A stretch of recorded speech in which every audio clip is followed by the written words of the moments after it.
në politikën e jashtme, politikën rajonale dhe Skënder. Do doja në fakt të nisja me atë provokimin tim që mund t'i përgjigjesh ti dhe pastaj të bësh edhe ti shtesën tënde që për mua mënyra se si Shtetet e Bashkuara shikojnë çështjen e zgjidhjes, pra kohën, pra duket që Shtetet e Bashkuara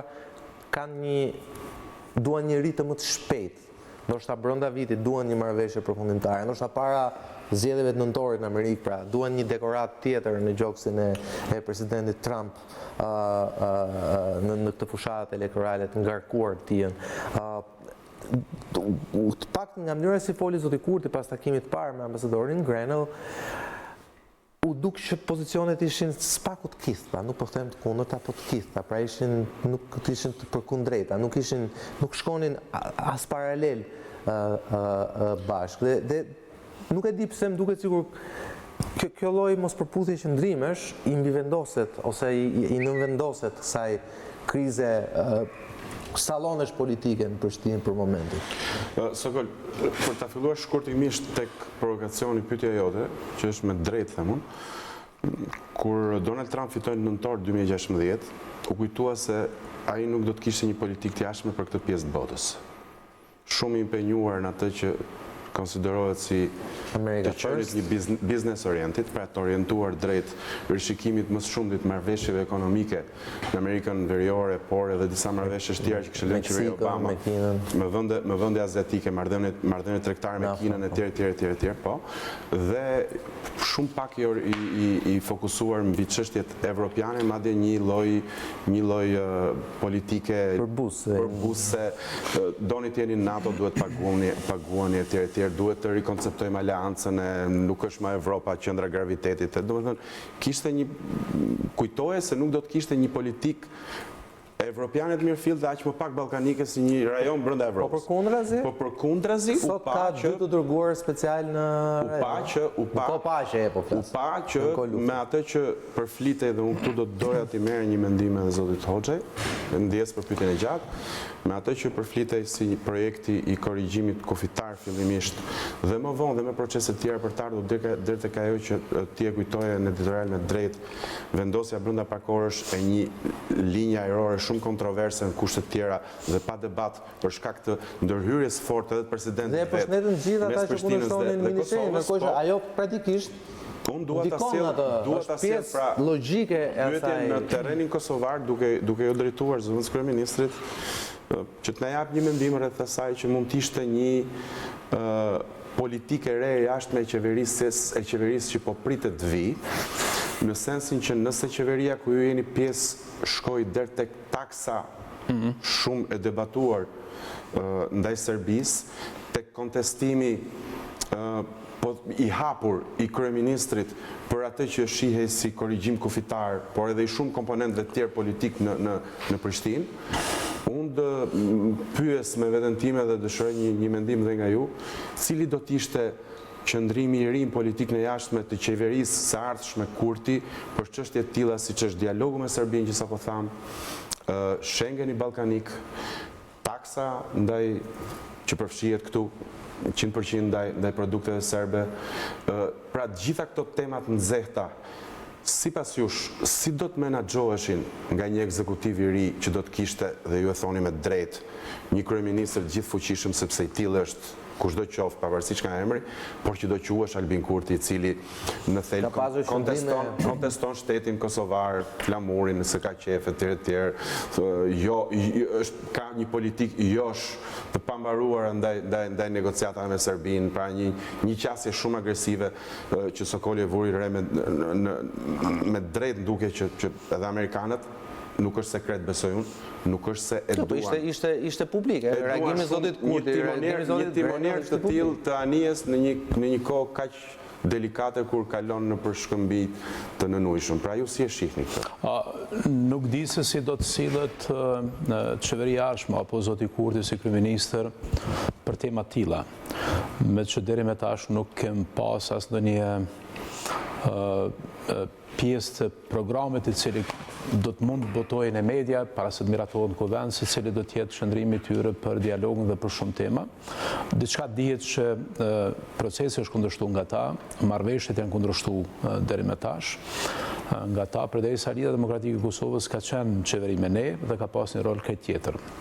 Dhe se si do të harmonizohen, nuk më them asgjë, nuk duhet flasë në emën të një qeverie cila do të formohet prej partive tjera politike, po ta dija, po të ishte një qëndit që i parë kësaj qeverie, ndoshta mund të eper një vlerësim parë se çfarë po mendohet dhe çfarë është shkruar në letër dhe çfarë po pretendohet publikisht. Por çfarë po ndodh këto ditë në raport me dialogun Kosovë-Serbi, duhet shihet me një kontekst më të gjerë.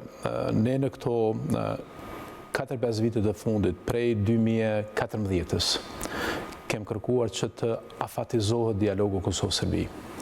Pas marrëveshjes që kem arrit në vitin 2013, kërkuam që dialogu të ketë afat dhe të ketë qëllime të qarta. Natyrisht që në 2011, kur ka filluar një proces tillë, ne kemi pritur që gradualisht përmes disa temave teknike, praktike, mund të krijohet një klimë e normalizimit në mes të dy vendeve, por ka qenë kërkesë e jonja. Dhe unë sa kam qenë minister i jashtëm, në disa vende ne kemi kërkuar që partnerët tanë ndalin dhe ta emrojnë sakt marrëveshjen, ta emrojnë kuptimin e asaj që marrëveshja nuk mund të nuk do të përdore prej partnerëve tanë në termi se si u përdor prej Bashkimit Evropian një marrëveshje obligative ligjore, që është një term me shumë kuptime, por të thuhet për njohje të ndërsjellët. Dhe aja se çfarë ka dalluar administratën e presidentit Trump, është që këta e kanë përdorur një term të tillë si qëllim i marrëveshjes. Dhe jo vetëm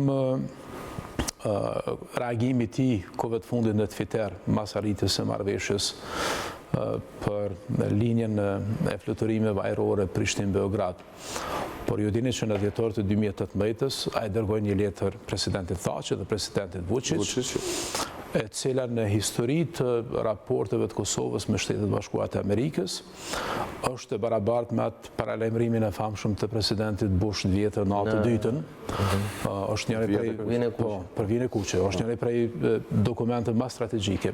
Prandaj çfarë po ndodh këto ditë me iniciativat e kur vendos linja ajrore, vetë presidenti Trump doli dhe e përshëndeti. Po, se do të thotë prania. Duke që ka një vëmendje, duke që po ndiqet çdo hap i vogël. Prania e këshilltarit të sigurisë kombëtare në takim dhe mbas kontakteve që ne kemi pas deri më tash edhe me anëtarë të tjerë të Këshillit të Sigurisë Kombëtare, ata shohin dialogun Kosovë-Serbi si njëri prej temave më të rëndësishme të politikës amerikane, jo vetëm në Ballkan, por edhe në Evropë.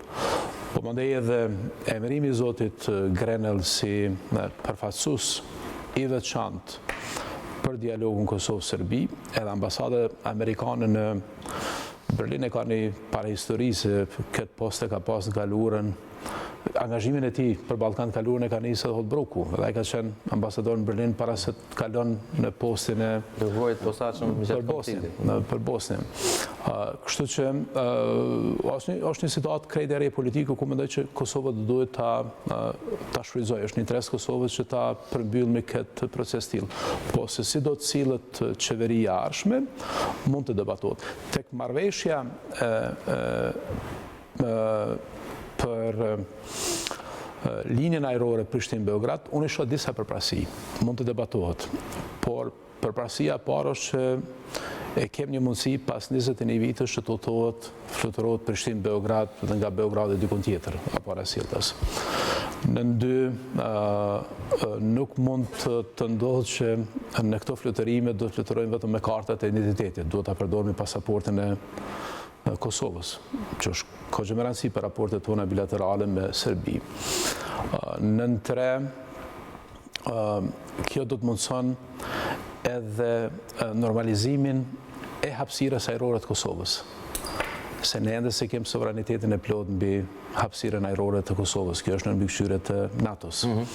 dhe marrëveshja Është suverenitetit shtetar, është janë të dyja bashkë. Dhe marrëveshja janë të ardhurat janë të larta nga trafiku i rrugës. Dhe marrëveshja dhe ka qenë betejë e vjetër. Unë jam marrë disa herë me këtë temë. Kem pas disa përpjekje më herët të marrmi përgjegjësi të reja. Dhe ne mendojmë që në të ardhmen shumë përgjegjësi që i ka KFOR-i, NATO-ja, do duhet bartën tek autoriteti i aviacionit civil dhe Agjencioni për Navigacion. Një element i katër i kësaj marrëveshjes është që nëse ne hapmi një korridor ajror me Serbi, shtrohet pyetja kemi me Shqipëri dhe s'kem korridore të fluturimeve ajrore me Shqipëri. Kosova ka vetëm një korridor të fluturimeve me Maqedoni. Do ta kemi një korridor të fluturimeve me Malin e Zi, nëse bajmë me Serbi. Dhe mbi gjitha do të ishte një lloj përmbyllje. Po nuk duket pak hipokrite Enver fakti që shumica e tyre që në rrafshin pragmatik që kritikuan themi përpjekjet e Tiranës zyrtare, mos duhet vë emër konkret, pra kryeministri apo Tiranës zyrtare, dhe u kritikua etj. Dhe nga ana tjetër nuk u kërkua që të paktën kur u duhet rokit kjo me drejt për gjithë të avantazhe që thoni ju, që i jep Kosovës, thjesht fakti që shqiptarët e Kosovës do shkojnë në Beograd dhe do t'i lejnë policit në dorë në aeroport pasaportën e Kosovës është sukses në vetë, edhe sfidë historike. Po nga ana tjetër nuk themi duket pak hipokrite fakti që ndërkohë që duhet rokitet kjo kundërshtohet ideja e një themi lëvizje të lirë, pa pasaportë apo me kartë identiteti. Pra ka një apo mungesa e linjës Prishtinë-Tiranë, për më keq. Ka një, mos themi hipokrizi, por ka një dualizëm çuditshëm në qëndrimeve. Tek Mini Shengeni ne kem rezervat tona dhe rezervat tona nuk, të paktën të mia, nuk kanë bëjnë me ndonjë retorikë kështu auditore, politike, çfarë tha kryeministri Rama dhe çfarë do duhet themni në Prishtinë, po ka një histori të kësaj ideje. Dhe në pikpamjen tonë, korniza pari një ide e tillë ka qenë Unioni Doganor. Dhe unë se s'gaboj një herë kem diskutuar së bashku të katërit këtu para disa vitesh temën e Unioni Doganor. Unioni Doganor ka qenë i propozuar prej diplomacisë serbe, dhe këtu nuk do të them që Mini-Shengenit është në mënyrë automatike, se nga një herë. Po Unioni Doganor ka qenë i propozuar prej diplomacisë serbe, dhe për herë të parë një gazetë austriake në shkurt të 2016 ka bën një raport për domosdoshmërinë e një Unioni Doganor në Ballkan. Dhe kur ne kem marrë kontakt me këtë gazetë austriake me di prese, kem kuptuar që serbët kanë shpërndarë një non-paper, një dokument që promovon idenë e Unionit Doganor.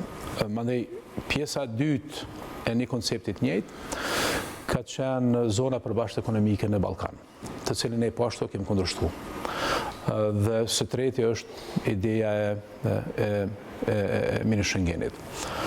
Kjo është sa i takon historisë se si ne e shohim në Prishtinë produktin e sotshëm të takimeve që mbajten edhe në Tiranë, edhe në Ohër, edhe në Novi Sad.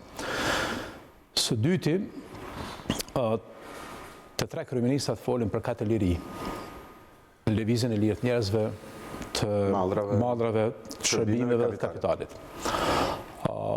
Ne me Shqipëri udhtojmë me kartat e identitetit, njëjtë me Maqedoni, njëjtë me Malzi. Edhe ne gjithashtu. Po, edhe ju. Por ne edhe në Serbi. Kemi ne në Serbi shkojmë me kartë identitetit. Vetëm problem që ka kemë është Bosnia. Edhe Bosnia në raport me Kosovën. Ata kanë vendosur regjim vizash, edhe ne kemi vendosur për ta regjim vizash. Tek ofrimi, tek çështja e levë të punës dhe diplomave, këto janë tema të cilat duhet zgjidhen në rrafshin bilateral. Çdo që është paketimi, çdo që marrët takimi mund të jetë multilateral. Një shtet do të nënshkruajë marrëveshje bilaterale me një shtet që ta rregullon çështjen e leve të punës dhe njojës diplomave. Tek çështja e kapitalit edhe malrave, Kjo është temë e cila është rregulluar përmes CEFT-s. Po ne shqetësim çka kemi na të natyrës komplet politike është që ne nuk jemi të gatshëm ta ndajmë sovranitetin me një shtet, sikur Serbia i cili nje Kosovën. Në shqetësim më të madh çka kemi të natyrës gjeopolitike është se Serbia në tetor të 2019-s ka nënshkruar marrëveshje të tregtisë lirë me komunitetin euroaziatik, që heqet prej Rusisë. Dhe nëse Ballkani do të ishte një zonë i bazuar në këto parime, në një farë forme do të ishte edhe zgjatje, se Serbia ka marrëveshje tregtisë lirë. Pra do hapesh të thoni ju një kanal për shkarkullimin e parave nga kjo zonë drejt tokave shqiptare. Ana Brnabić, si kryeministre e Serbisë, në tetor të 2019-s ka nënshkruar marrëveshje me komunitetin euroaziatik. Deri më tani Serbia ka pas marrëveshje tregtisë lirë vetëm me Rusinë dhe me Bielorusinë. Tash ka me gjitha amerikanë kanë këto shqetësime, apo jo? Ju e dini domethënë se sa nuk janë kundër vënat Serbisë. Pozitiv në parim kanë qenë ata, domethënë ndoshta ata kanë një vizion më global, jo kaq të detajuar. Ju keni drejtë që këto detajet e vogla që mund t'i quajmë edhe truket e vogla dhe hollësitë që natyrisht djalli fshihet në detaje është shprehja, por nga pikpamja parimore dhe politike, gjeopolitike, kjo lloj nisme që quhet e Mini-Shengenit, duke qenë se bazohet dhe në ato lirit që ju thatë, që janë lirit që kanë ndërtuar Bashkimin e Sotëm Evropian si koncept e bazë, ka marrë edhe sfundi nga Merkel një mbështetje të hapur. Dhe me sa unë dëgjoj dhe shoh dhe kuptoj, edhe Amerikanët janë një lloj sponsori politik nga mbrapa i kësaj nisme. Tani, nuk është se ne themi që perëndimorët i kemi me vete dhe çdo gjë që ata thonë është e mirë, po është një faktor i cili është determinant shumë shpesh në qëndrimin e shteteve të vogla. Pa ata ne s'do ishin. Po, do të thotë që qëndrimi i tyre shumë shpesh është esencial dhe vendimtar dhe nuk di, është ky një qëndrim afatgjatë mendoni ju i politikës kosovare dhe i shtetit kosovar, apo është një qëndrim i cili do të mund modifikohet me kalimin e kohës, qofse mund bëhen dhe disa korrektime të procesit? Ne kemi bërë një analizë të brendshme të cilën nuk e kemi bërë asnjëherë publik. Se ku vërtet janë interesat e Kosovës. Dhe interesat janë mbi gjitha të natyrës politike. Do të thotë mosnjohja e Kosovës nga ana Serbisë për ne është problem i madh dhe serioz dhe ne nuk mendojmë që në një lloj ripaketimi të një ideje të tillë. Po që Serbia thotë më mirë që s'vjen Kosova se e përfaqësojmë ne ndërkohë. Edhe ju dini që është dhe kjo lloj teze, ka thënë Daçi për shembull, që nuk ka nevojë pse të vinë, jemi ne. Nëse, por kjo pastaj e kalon. Kjo e kalon problemin. Kjo është cinizëm. Është cinizëm dhe është edhe provokimi i rënd, sepse kjo pastaj e kalon përgjegjësinë nga Kosova te Shqipëria. Se Shqipëria e pranon që Serbia të përfaqësojë Kosovën. Zoti Hoxhaj, prezenca e Kosovës që do të ulet, do të ketë me flamurin e saj, me përfaqësuesit e saj zyrtarë të tjerë, krijon të kundërtën pikërisht kësaj gjëje që është shkon drejt njohjes më shumë se sa drejt mosnjohjes. Tani kjo është më shumë me logjik se sa me një lexim. Po njëjta që më thuhet edhe për linjën ajrore, ëh. Po linja ajrore është vështirë të shohësh po pozitivitetin e një linje ajrore si ur komunikimi, dhe të hedhësh poshtë pastaj diçka tjetër e cila gjithashtu ka të bëjë mbi komunikimin në një pjesë të madhe. Pra, kur ti e shuan linjën ajrore Prishtinë-Beograd hapse, atëherë pse lëvizja e lirë quhet mbyllës? Domethënë kjo është një pyetje ndoshta naive që do thotë mënyra se si mënyra se si është nis procesi kur ka ndodhur takimi i parë në Novi Sad, ne nuk kemi pas informatën e Prishtinë. Po për më shumë nuk kemi pas as thirrje. Kjo pastaj Kosova s'ka pas ftesë. Do mendoj që kryeministri Rama do duhet ta ndante një gjë të tillë me ne. Okej, te çështja e vetëm një sekond. Po flas. Jo, dakor. Tek çështja e transparencës, tek çështja e mos pasjes ftesës, i bie që do një ran. Nuk ka të bëjë vetëm me transparencën, ka të bëjë me atë që në iniciativa të tilla rajonale, para se ndodhin iniciative të tillë, shtetet anëtare kanë faza të ndryshme të konsultimit paraprak. në nivel të ekspertëve, në nivel të diplomatëve, ku shprehen pikpamjet e tyre. Realisht, procesi ka nisë kur Kosova është vendosur pothuajse në margjin të një procesi të tillë. Por është vendosur me qëllim, thoni ju? Jo, nuk dua që të akuzoj dikën se është vendosur me qëllim, pa qëllim. Po shpjegoj vetëm anën teknike që Kosova nuk ka pas ftesë në Novi Sad. Kosova ka marrë një ftesë në Ohër pa një informim paraprak se cili është qëllimi i takimit, sikur se ka ndodhur njëjta edhe me Tiranë, por friga jon është mbi gjitha e natyrës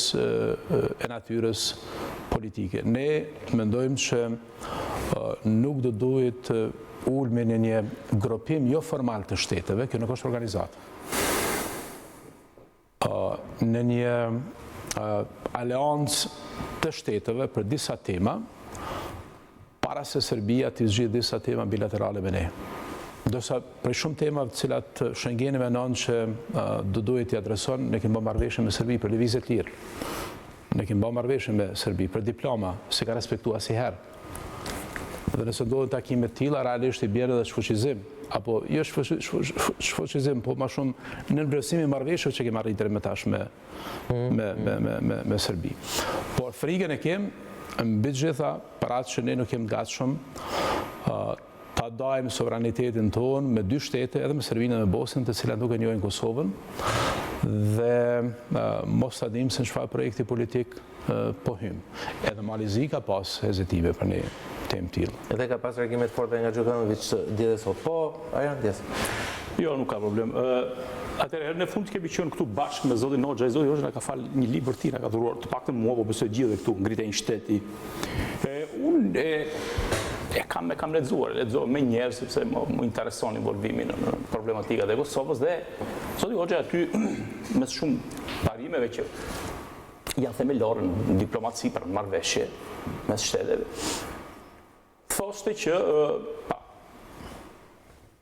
suksesi një marrëveshje varet nga leverdia që ajo ka. Tani marr shkak nga kjo, nga ky parim i madh themelor në diplomaci, kthehemi pak tek marrëveshja për transportin. Çfarë unë mendoj që problemet mes Kosovës dhe Serbisë nuk janë probleme ekonomike. Problemet mes Kosovës dhe Serbisë nuk janë çështje transporti. Kosovarët nuk kanë nevojë që të jenë pasagjerë. Nëse ne dolim të zgjidhim çështjen e njojës të qytetarit të shqiptarit të Kosovës si pasagjerë, e zgjidhim me targat e makinës, për shembull. Fudheshim territori Serbisë me makina me targa Kosove, me patenta Kosove. Përse ne duhet bënim një marrëveshje për transportin ajror Prishtinë, Beograd, ndërkohë që ne jemi shumë qartë që nëse ka një leverdi në këtë operacion, këtë ka Serbia. Në përshtimin tim, Kosova në terma ngushësisht ekonomik nuk është se ka një leverdi të madhe. Okej, lëvizje e lirë, por ky ngel një term shumë efimer. Unë mendoj që Serbia, duke qenë edhe një shtet potencialisht më i fuqishëm se Kosova, etj, kam shumë leverdi e para. E dyta, unë mund pranoj pjesërisht nga ato çfarë ju thatë lidhur me interesin e marrëveshjes. Por gjëra duhen thënë, mendoj unë, ndoshta më detajuara, më të artikuluara, jemi si që nuk e kam pasur mundësinë dhe konë që ta shikoj marrëveshjen në detaje. Por me aq sa kam parë, Kosova në marrëveshje është një palë juridike. Nuk është një entitet sovran me subjektivitet juridik ndërkombëtar. Nuk është. Është thjesht një palë juridike. Kemi një rikthim, një rinovim të fusnotës të 1244-s. Pra praktikisht në vështrimin tim, marrëveshja në terma të marrëdhënieve të drejtë për drejta mes Kosovës dhe Serbisë ka një interes, e kupton, të një teatraliteti politik, diplomatik, ranal, po në thel për Kosovën, pra për raportet politike dhe jo ekonomike të saj me Serbinë, unë nuk shikoj në një avancim. Së pari, së dyti, është një marrëveshje, ju mund ma hedhni poshtë, të paktën në perceptimin im, kjo është një marrëveshje imponuar. Një marrëveshje që ishte imponuar Kosovës kjo dhe marrëveshja për Kurullat, në vështrimin tim. Është një marrëveshje e cila është bërë në një selin e një shteti shumë mik tonin, shumë mik të Kosovës, por është bërë gati në një anashkallim të pashpjegueshëm të faktorët europian dhe veçanërisht të Gjermanisë. Pra gati duket si një sfidë mes administratës amerikane dhe administratës gjermane në vështrimin tim. Shteti gjerman, Bashkimi Evropian në tërësinë e tij, po veçanërisht Gjermania, vendi ku firmos marrëveshja, pothuajse është në padjeni të plot. Të paktën unë e kam lexuar këtë ditë. Unë e pranoj që shumë çështje, shumë marrëveshje Kosova duhet i firmos sepse është një shtet i cili njohjen e fundit mos gaboj e ka të vitit 2018 dhe 2017. Njohjet janë stopuar. Madje ka të dhëna që ka një lloj regresi, pra ka çnjohjet Kosovës, pavarësisht se në drejtë ndërkombëtare ky është një koncept anormal, por ka çnjohjet Kosovës. Pra, nëse ne e shikojmë Kosovën sot, në një situatë stagnacioni sa i përket njohjeve, nëse ne sot Kosovën e shikojmë në një moment stagnacioni lidhur me marrëdhëniet me Serbinë, pa dialogu është i stopuar. Unë e shikoj vërtet anormale, është një lloj deus ex machina, quheni si doni këtë marrëveshjen. Unë në princip kam qenë pro Shengenit Ballkanik. Dje që atë ditë kemi qenë bashkë në emision me Zotin Balla, ditën kur është anoncuar dhe kam qenë qartësisht pozitiv si ide. Por nga ana tjetër kam thënë që kjo si ide mund të jetë pozitive vetëm nëse Kosova e pranon atë. Në momentin që Kosova nuk e pranon për shkaqe të saj, unë them, Shengeni Ballkanik është i pakuptimt. Përse e them këtë? E them këtë sepse unë mendoj që faktori shqiptar duhet të jetë unison në qasjet rajonale.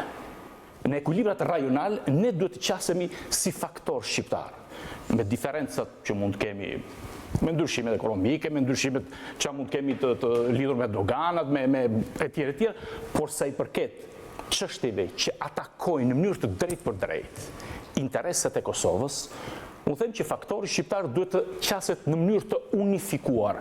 Dhe që në momentin që Kosova mund ta ketë gabim, unë nuk futem në atë, por politika kosovare në unison e gjykon Shengenin Ballkanik si të themi një sforcim, pra që ajo nuk pranon të involvohet, unë them, është momenti të themi stop. Në momentin që për Kosovën kjo nuk është okej, ne duhet të themi jo.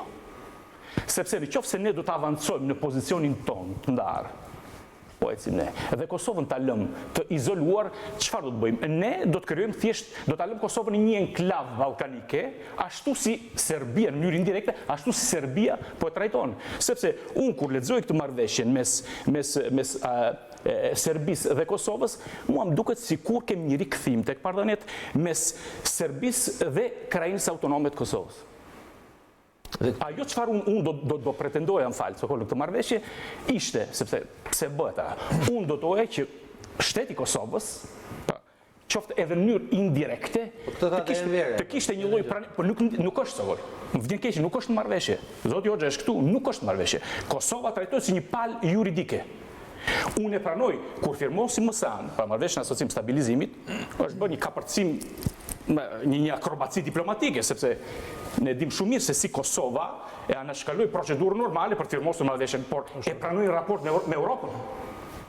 Por nuk mund ta pranojnë marrëdhënien me Serbinë, një shtet i cili jo për në UNESCO, jo për në Interpol, jo për në organizmat ndërkombëtar, jo për të gjitha marrëveshjet që Kosova me Serbinë ka firmosur në mënyrë të njëanshme, për mos folur për gjithë elementet tjerë. Pra, në këtë lloj arrogance të pamotivuar për mua nga ana e Serbisë, unë shikoj të pamotivuar mbështetjen verbtazi të një marrëveshje që në vështrimin tim në terma ekonomik Kosovës nuk do t'i prodhoj asgjë. Në vështrimin tim nuk do t'i prodhoj asgjë. Do ketë thjesht argumenta për të thënë ja, u zhbllokua edhe diçka në favor Kosovës dhe pyetja që un kam për ju zoti Hoxha është kjo. Në gjykimin tuaj, në dijenin tuaj, çështja e korrigjimit kufive është më apo nuk është më në tryezën sepse thelbi ky është. Nëse nuk është ajo, Kosova është e sigurt që nuk duhet pjesë e OKB-s edhe për shumë vite. Por kjo çështja është më në diskutim? E ke të orientuar pyetjen, ë? Sepse i heq, unë do ta kisha hapur pak pyetjen thoya, a ka pozicionin tim lidhur me marrëveshjen zopon. Dakor, po i bëj një pyetje e cila shqet tjetër shumë mirë që do debatet shumë. Dakor. Po se mund të ketë dhe marrëveshje pa korrigjim kufish për? Çfarë? Mund të ketë dhe marrëveshje pa korrigjim kufish. A do ishte mrekullia? A do ishte mrekullia? Se dim, ne nuk e di. Nëse dim. Ne në fakt po betejën. Nëse dim. Po pyes, a ekziston më si opcion kjo bëj? Do i kthejmë kësaj temës të korrigjimit kufive, po vetëm 2-3 gjëra para se të flas për korrigjimin e kufive. Një marrëveshje e tillë është një letër e qëllimit, cilën Kosova realisht në rrafshin bilateral e ka me Lufthansën. Edhe Serbia ka me Lufthansën për një vijë ajrore. Por në kontekstin tonë, faktit që pashtu për 21 vite s'ke mund të udhtojmë në drejtim të Beogradit, dhe jo pse na ka marrë malli shumë. Se dim që Po ka çështë njerëzit kanë halle, kanë probleme, shkolla, diploma. Po liria e lëvizjes të qytetarëve tanë është një njollë zezë në lëvizjen e lirë qytetarëve. Sakt. Sigur ta shohësh. Sakt. Së dyti, ne marrëveshje e tillë në kontekstin ton është rëndësishme se do ta shndronte po ashtu do ta hapë në mundësinë e korridoreve të reja që i përmend unë. Edhe në raport me Shqipërinë. Na s'kem korridor të fluturimit me Shqipëri. S'kem as me Malzi. E kem vetëm një korridor që fluturojmë përmes Maqedonisë. Po ashtu do të mundson të ardhmen që shumë përgjithësi që NATO KFOR-i. Dhe sot ju e keni një deklarat të sekretarit përgjithshëm të NATO-s, i cili thotë që duhet të flasim me Kosovën se takon normalizimit të hapësirës ajrore të Kosovës. Shumë përgjithësi, shumë kompetencë t'i kalojnë autoriteteve tona, që deri më tash ka qenë temë tabu. Dhe arsyeja pse një marrëveshje e tillë është bërë pikërisht prej amerikanëve, dhe amerikanët kanë mund ta determinojnë, ka të bëjë edhe me NATO-n, ka të bëjë edhe me fuqinë e Amerikës brenda NATO-s. Por lajmi mirë i kësaj marrëveshjes, për te aty në arsye që përmenda unë të natyrës shumë praktike, ka të bëjë me një përpjekje amerikane për ringjalljen e dialogut. Për rikthimin e dialogut në tavolinë, për përmbyllje të një procesi të tillë.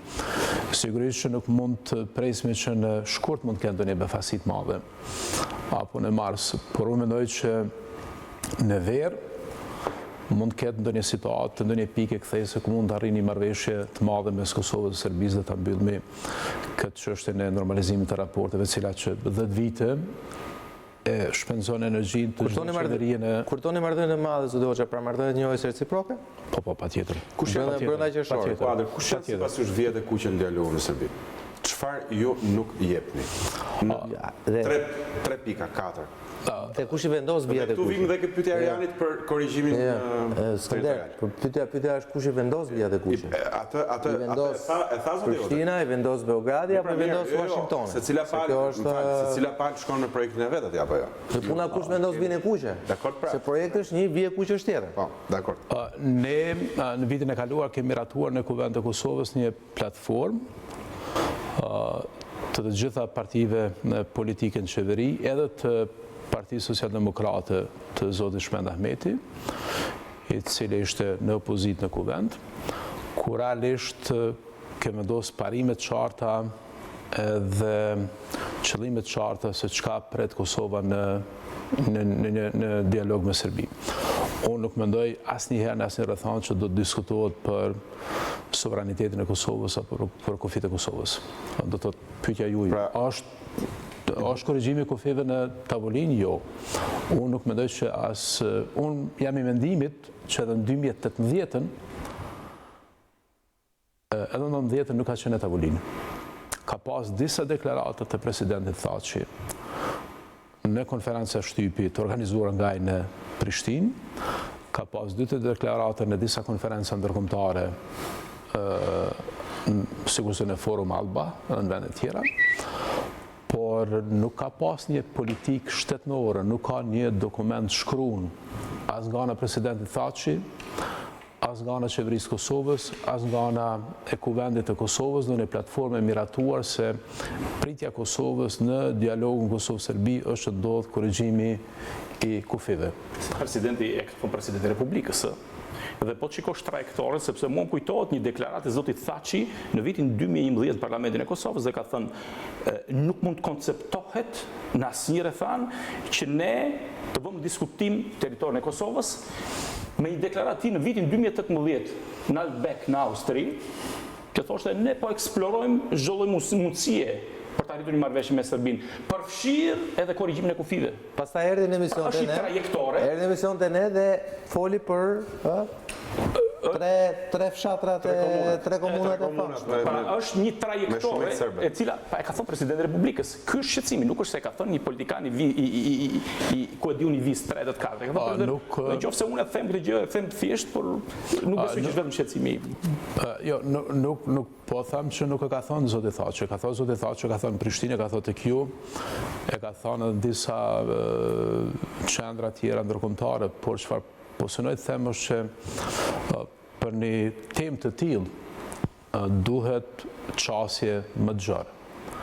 Nuk mundet as presidenti vetë ta mbyll çështën e dialogut Kosovë-Serbi dhe ta jep skenarin se si mund duket marrëveshja. Nuk mundet as qeveria vetë, nuk mundet as kuvendi vetë.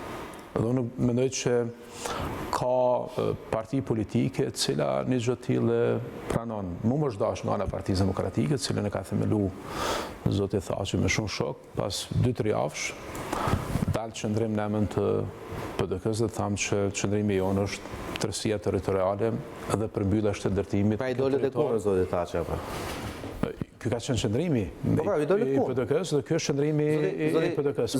Për te asaj, unë mendoj që zoti Thaçi e ka pas edhe idenë e një lloj dinamizimi të dialogut.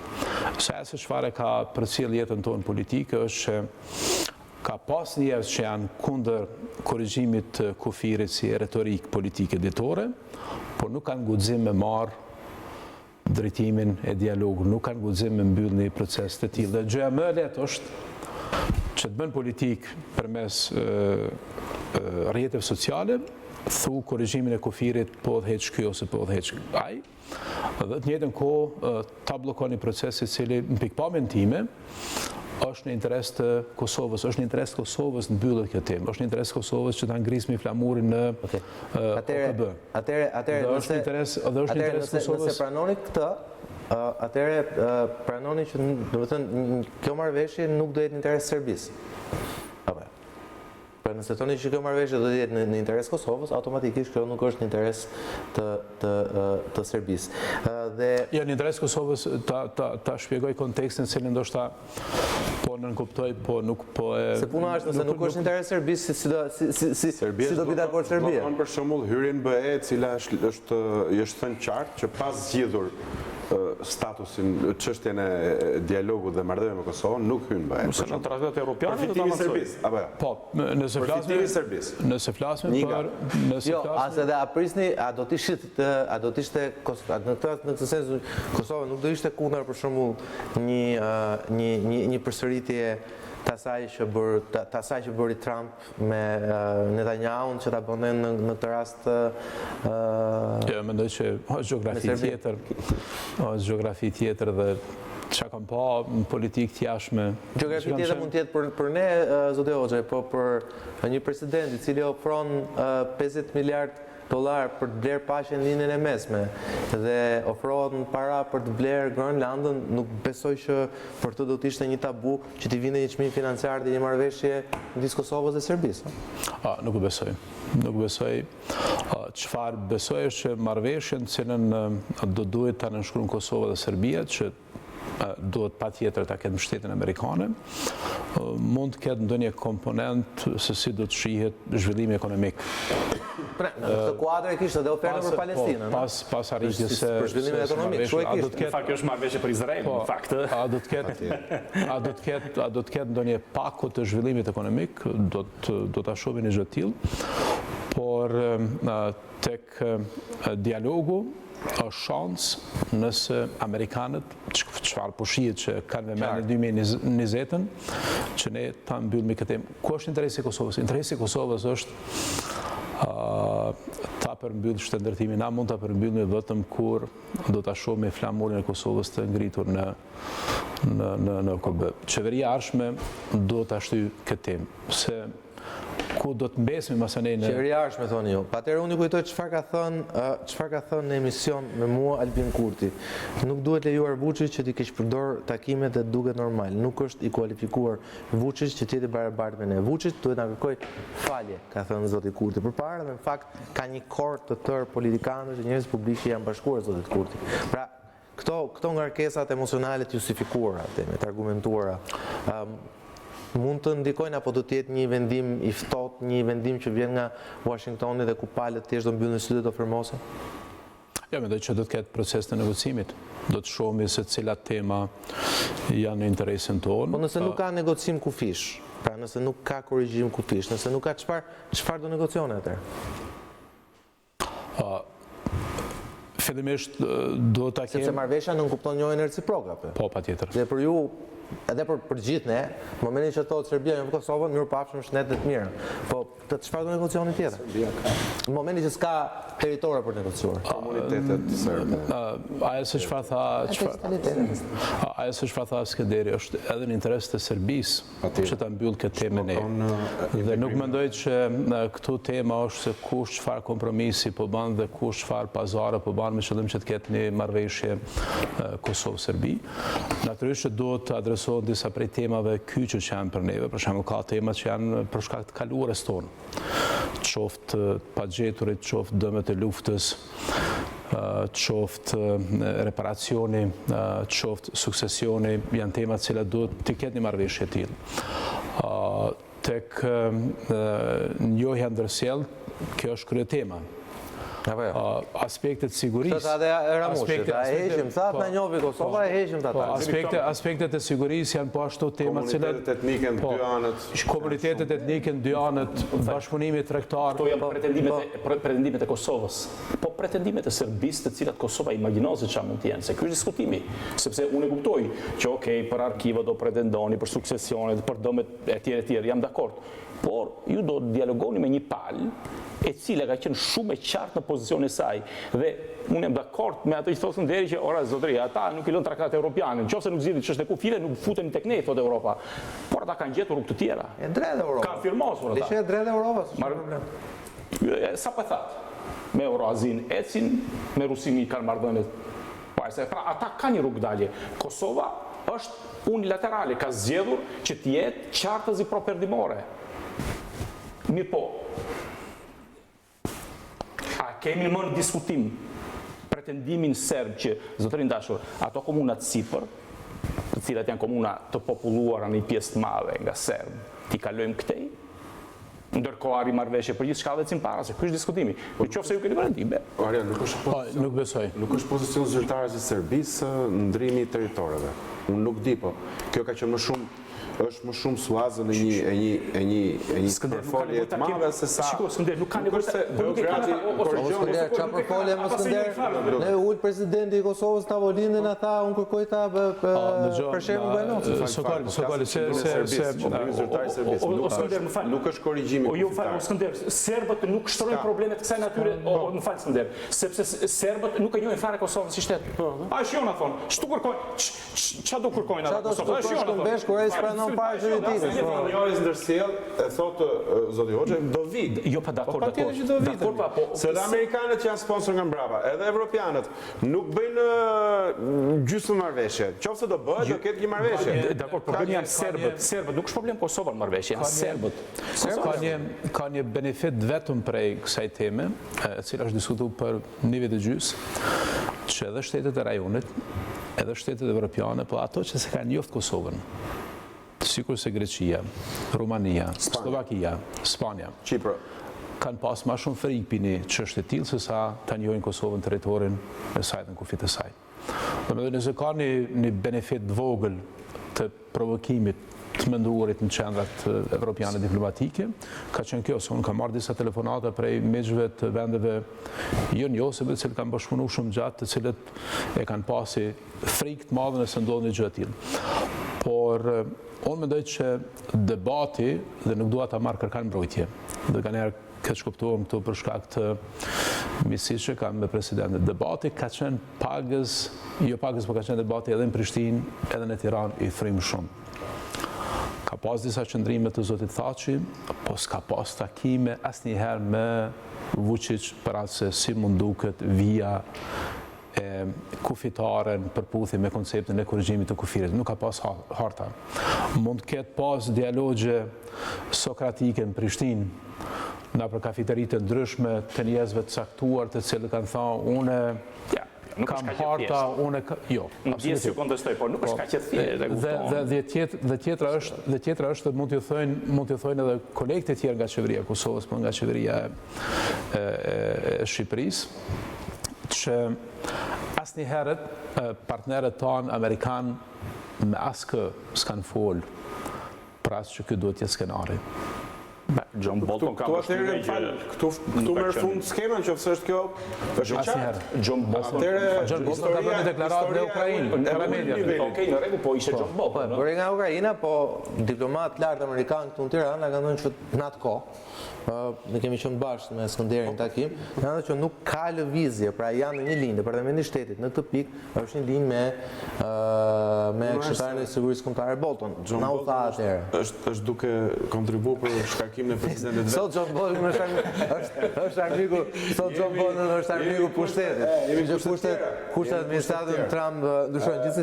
Gjithsesi një marrëveshje me Serbinë për mua, besoj unë, është një mbështetje amerikane, pra nëse do ndodhi në maj, do ndodhi për shkak të amerikanëve, dhe unë mendoj dhe besoj që kështu si kanë, dhe jam dakord me Enverin këtu që besoj që nuk ka pasur harta. Besoj hartat pastaj janë për pjesë e spekulimeve të atyre që kanë dashur të nuk e di në për çfarë arsye. Hartat janë momenti i fundit.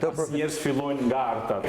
Fillojnë nga këto që thonë. Edhe unë prandaj e pyeta zotin Hoxha, pra se unë ndruhem asaj që ndodhi, siç ndodhi dje në Shtëpinë e Bardhë. Pra, që do dali presidenti Trump, do dali me marrëveshjen, do dali me ofertën konkrete, që do të jetë siç ka thënë ambasadori Lu nga ato oferta që nuk do i refuzojmë dot, dhe pastaj gjithçka tjetër do ta marrë era.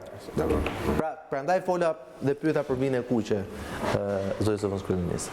Pra ka një vit kuqe Prishtina në këtë.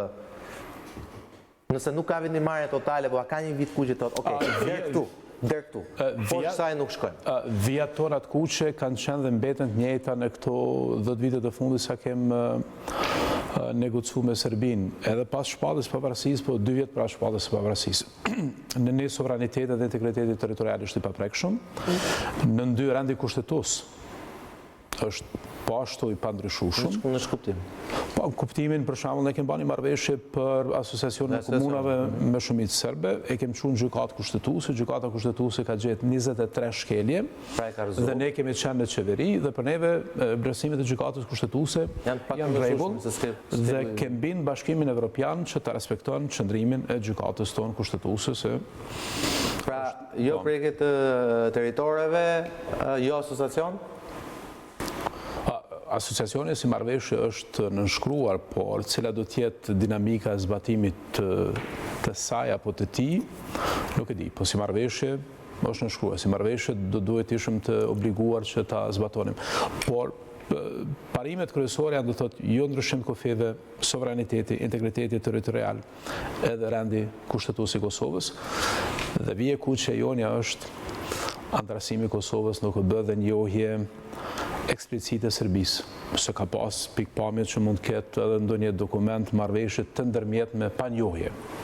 Dhe ngaherë ka të tilla në Prishtinë, të cilët ma shumë për shkak të naivitetit pretendojnë që ne mund të arrijmë një marrëveshje dytë për normalizim pa njohje. Dhe s'kem se çka nënshkruajmë me Serbinë realisht, për pa njohje ndërsjellë. Por unë nuk e kam, natyrisht e kam shqetësimin kryesor se çfarë do të përmbajë një marrëveshje e tillë si tekst. Pjesa më e rëndësishme për mua është zbatimi i marrëveshjes. Dhe zbatimi i marrëveshjes varet shumë prej raportit të forcave në OKB. Prandaj edhe një ringjallje dialogut prej administratës amerikane, se në fundi kjo është temë që duhet merren vesh amerikanët dhe rusët, britanikët dhe francezët në Këshill të Sigurimit. Zbatimi i marrëveshjes Kosovë-Serbi nuk ndodh në Prishtinë, ndodh në New York. Dhe ne kemi përjetuar këtë në vitin 2007 dhe 2006, kemi negociuar për 2 vite.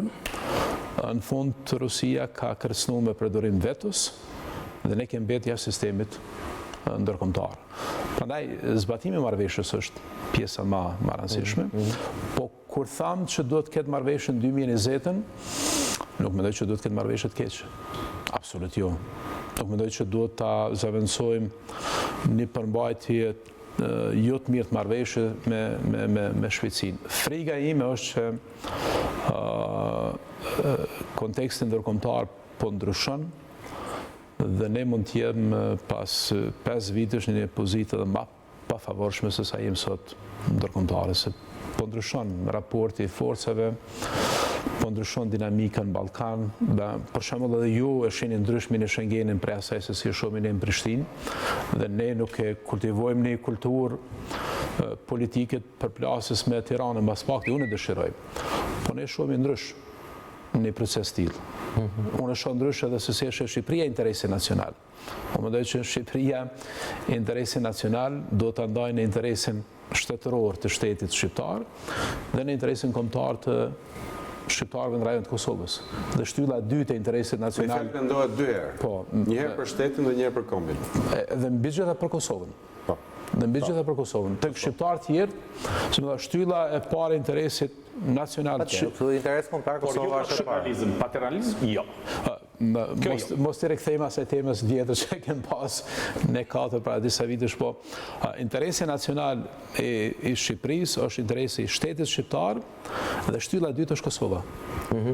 Dhe për atë unë shoh Mini-Shengenin si diçka ku do duhet kishte koordinim më të mirë. Ne e lexojmë krejt ndrysh, ne nuk jemi të gatshëm ta ndajmë sovranitetin me Serbinë, as me një zhatje të Rusisë në Ballkan, për pa njoftë Kosovën, po të ishim shtet sovran dhe i pavarur, ne do të lexojmë vesh ndryshe. Por unë e parë sot edhe një analizë. Mini-Shengenin do të thonë. Po, Mini-Shengenin. Po të ishit shtet po të ishim shtet antar në po të ishit shtetit i njohur të paktën nga vendet me cilat do të bënin të marrëveshje, të paktën. Po. Asë çfarë tha Ariani, raportet tona me Serbinë nuk janë ekonomike. Jo mund të keni raportet me Serbinë ekonomike, ne kemi kryqëput politike. Çdo gjë është politik. Por unë e parë sot edhe një statistikë në 3 që më bane për shtypje. Importet të cilat i ka Shqipëria nga Ballkani Perëndimor, 49% e kanë përardhur nga Serbia. Mos më thoni që ju e keni më pak. Ka vëshuar më atë sebe, është ka një lloj përmbysje, për shembull. Jo, ne e kemi më mirë se mas tapë se si kemi dalë, po. Ju keni më të larta kam vështirësi. Dhe doni merrni me etiketat të tjera, thonë. Edhe kjo ndodh. Por për mua ishte ndana për Institutit të Statistikave në Shqipëri, nga gjitha shtetet e Ballkanit Perëndimor, 49% të importeve të Shqipërisë vinin nga Serbia, 30% ishin lanë djegëse, 20% ishin drithra dhe qumsht. Dhe ndëgjova që qumshti serb në Tiranë është ma i lirë se sa prodhimi vendor. Sepse politika që ndjegin serb me fermerët e tyre është komplet tjerë. Dhe nëse flasme tash për Mini-Shengenin në dimenzionin ekonomik, nuk dija ka analizë plot në Tiranë, duhet mendohet edhe kjo. Duhet vërtet mendohet se ku janë interesat e Shqipërisë. Okej, nëse unë e kam bërë këtë pyetje kryeministrit, ai ka dhënë një përgjigje për sa i përket themi kësaj të frikës që unë kisha se jo vetëm unë, por që është shprehja në emër të atyre që thonë që ekspansioni i kapitalit slav dhe serb do të favorizojë nga një marrëveshje e tillë, por kryeministri ka një ide tjetër. Megjithatë, do shkojmë publicitet, do të kemi pjesën e tretë. Do prekem pak një temë tabu, po që e preku Enveri, kështu që tani unë jam më komod ta pikërisht me atë